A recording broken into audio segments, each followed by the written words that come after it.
continuación, nuestro equipo de trabajo conformado por Ingrid Matica, Anderson Arismendi y quienes hablan Naum Quintero, los tres estudiantes de octavo semestre de Lengua Castellana y Comunicación, vamos a hablar sobre cómo ha impactado la comedia a través de los tiempos.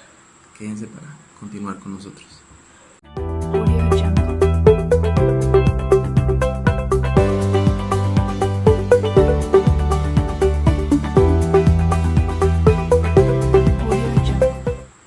En la trayectoria de la comedia nueva, en los periodos evolutivos, ¿sí? Tenemos que basarnos de que la trayectoria de cualquier género histórico, como bien explicó un día Fernández Lázaro, podemos distinguir tres momentos esenciales. Entonces, en el primero los vamos a señalar. El primero es el momento de su creación, ¿sí? El segundo es en la parte de su consolidación y ya en el tercero es la decadencia. Entonces, el primero es el de su creación, ¿sí? Protagonizada por un hombre o un grupo de textos geniales que, basándose en composiciones anteriores y realizando cambios y aportaciones que se consideran oportunos en la época, ¿sí? Es capaz de dar cuerpo a una poética nueva, capaz de servir de base para la creación de obras, ¿sí? Susceptibles para ser aceptadas y gustadas por los receptores del periodo o de la época de la historia. Entonces, si uno parte de estas premisas, la trayectoria de la comedia nueva, podemos diferenciar dos grandes fases evolutivas. La primera se corresponde a la época de la creación, que es la que vamos a tratar en esta parte del video. Entonces, en la fase de la creación se desarrolla entre los últimos años del siglo XVI y la primera mitad del siglo XVII, más o menos entre 1579 y 1583 aproximadamente. Entonces, en ella se produce una serie de variaciones, un conjunto de cambios que son consecuentes de la naturaleza de la evolución de todo género literario, histórico, se va a ver sometido o se vio sometido. Entonces, en la formación de la poética, que es la de 1579-1583 aproximadamente, esos son en los últimos años del siglo XVI, tiene la creación de esta poética la comedia nueva. Entonces, podemos utilizar como una fecha aproximada la primera comedia conocida y conservada de Lope de Vega, que es Los Hechos de Garcilaso de la Vega y Moro Tarfé. Ya como lo decíamos, es de 1579 y entre 1579 y 1583. Entonces, la creación de López es un trabajo individual, pero no realizado desde la nada.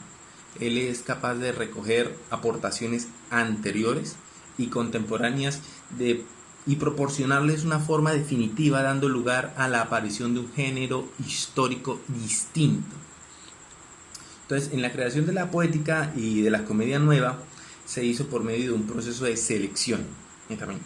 Sí, se busca un modelo dramático nuevo, adaptándolo a la época. Entonces, apto para cubrir las necesidades del momento, satisfacer a las apetencias del espectador, los deseos del espectador, y que cada vez son más de interés y demanda. O sea, ya tienen mayor interés y mayor demanda por obras dramáticas. Entonces, convertir el teatro en un gran fenómeno social que iba a ser a lo largo, por lo menos por el siglo posterior, hubieron autores importantes que crearon su propia propuesta. Así podemos recordar a Miguel de Cervantes, a Juan de la Cueva o al grupo de escritores valencianos, ¿sí? Que está conformado por Guillén de Castro, Gaspar de Aguilar y el canónico Tárrega. Entonces, uno de estos autores fue López de la Vega, los más icónicos, y todos estaban trabajando en la misma dirección, ¿sí? Para la consecución de los mismos objetivos. En eso podemos meter al público, porque el público es el mismo público el que se encarga de simplificar el panorama. Sí, de entre todas las propuestas que se presentaron en esta parte de la historia y parte del tiempo, ellos aceptaron una que tenían en ocasiones muchos puntos de contacto con los demás, o al menos con alguna de de las demás definidas prácticas, de las más definidas prácticas por Lope de la Vega. Entonces eso genera una polémica en esta parte de la creación. De alguna de esas ilustraciones, muchos oponentes decidieron protestar y arremeter contra la comedia nueva que se estaba formando, o sea, contra la fórmula dramática lopista de Lope. Entonces, tal acontecimiento con el propio Miguel de Cervantes Saavedra era uno de los que estaba en esa polémica, en esa oposición.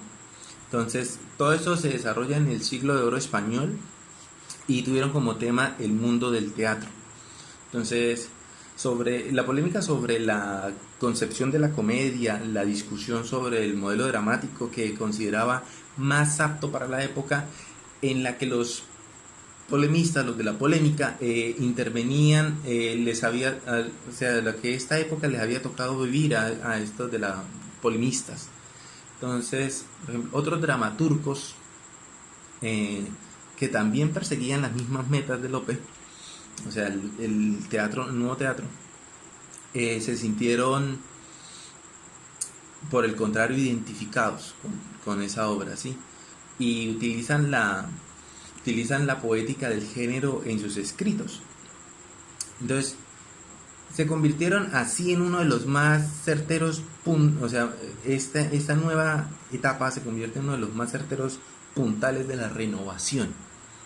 Entonces, y del perfeccionamiento de sus constituyentes, de sus formas inmediatas. Entonces, tal acontecimiento con uno de los grupos de escritores más importantes del periodo de la creación, que son los dramaturgos valencianos, que trabajan en su propia fórmula dramática a fines del siglo XVI. Entonces, ¿qué encuentran ellos? Encuentran en Lope, precisamente en la época de su destierro, terminan viendo en él el modelo de renovación lopesco.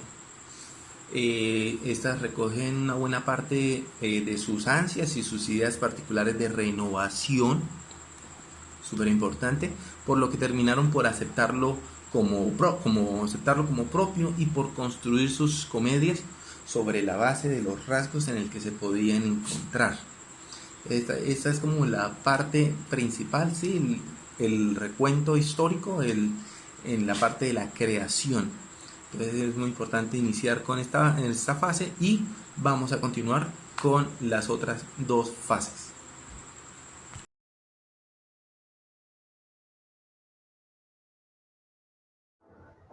Por otro lado, es necesario advertir que el número de dramaturgos que se convirtieron en consolidadores es extraordinariamente elevado.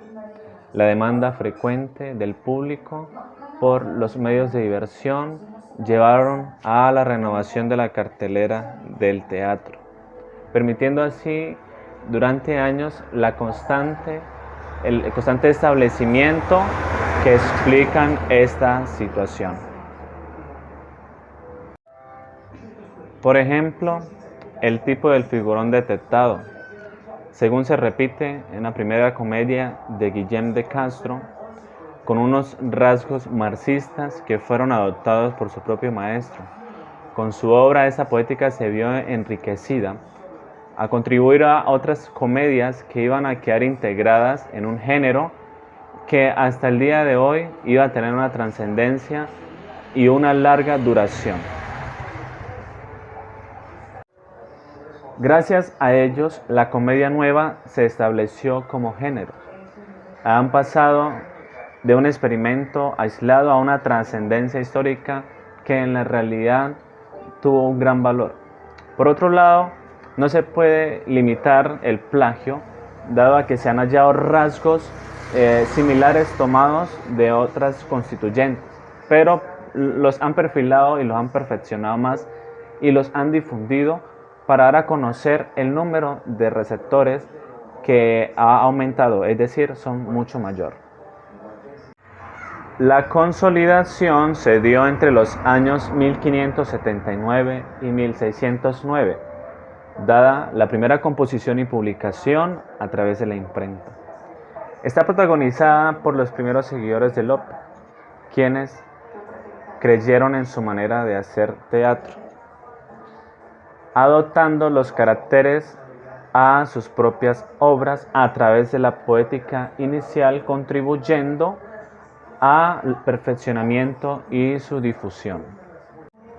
Es el periodo en el que se encuentran hombres como Guillén de Castro, Gaspar, Aguilar, Tárrega, Ricardo de Turia, Tirso de Molina, Luis Vélez de Guevara, Antonio Mira de Amenezcua y también el propio Lope de Vega. En los años 1609 y 1635, año en que ocurrió la muerte de Lope de Vega, se desarrolla la etapa de la exageración de rasgos de la comedia. Es allí donde se abre una nueva etapa entre la comedia nueva y la comedia antigua. Algunas de las causas que explican estos cambios que hubo en esta época son el gusto del público, que admitía y solicitaba unos usos y rechazaba otros. Recordar las polémicas sobre la concepción de la comedia, que llevaron a debatir la composición de los escritos. Es decir, ellos llegaron a defender y a rechazar los escritos. La búsqueda de la originalidad de los dramaturgos, quienes llegaron a introducir y modificar sus prácticas dramáticas.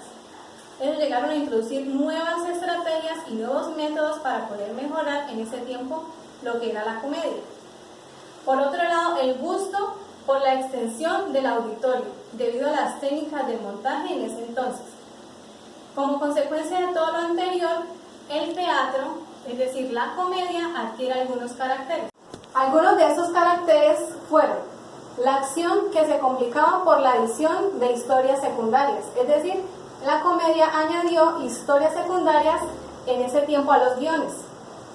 Otra de ellas fue los temas que proliferaban en ese entonces, es decir, se multiplicaban, justificados por la actuación de lo que se llamaban en esos tiempos agonistas. En este caso son los personajes secundarios de las comedias.